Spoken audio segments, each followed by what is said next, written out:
But really, the franchise tag deadline coming up, I think, in 4 days, is what the biggest deal is. And the biggest player everyone's watching is Lamar Jackson with the Baltimore Ravens. What do you think? If you're the Ravens, what do you think you do?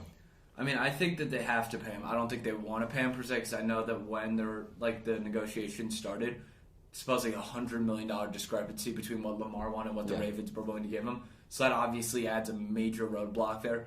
I think that they should pay him. Will they? Not 100% sure on that. So first off, I think the whole media needs to cut out this idea that they wouldn't tag him or that they pay him the non-exclusive tag. It makes no sense to give him the non-exclusive tag because then you're at the mercy of Lamar and other teams. And if you don't want to pay that price, 2 first-round picks is nothing. You tag Lamar Jackson, you work for a long-term contract. He should in no world play under the tag. And honestly, it looks like I think you trade him.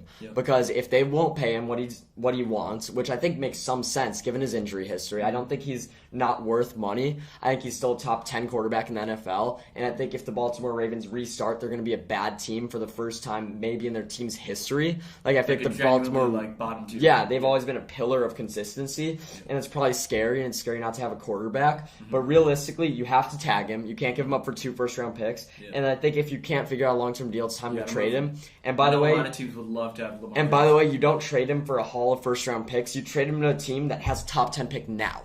Because you want to replace him with one of those young, flashy quarterbacks. I'm looking at the Colts. I'm looking at maybe the Texans for the 2 pick. I'm looking at the Atlanta Falcons, are my favorite team, or the Panthers. Get them out of the AFC and still get a top 10 pick. I think the Atlanta Falcons are that destination. They're probably the destination. Tag him now, talk till April. Probably it might have to be a trade because I don't know if that's going to work out. But I really think there's no other option other than exclusive tag him in the long-term deal or trade.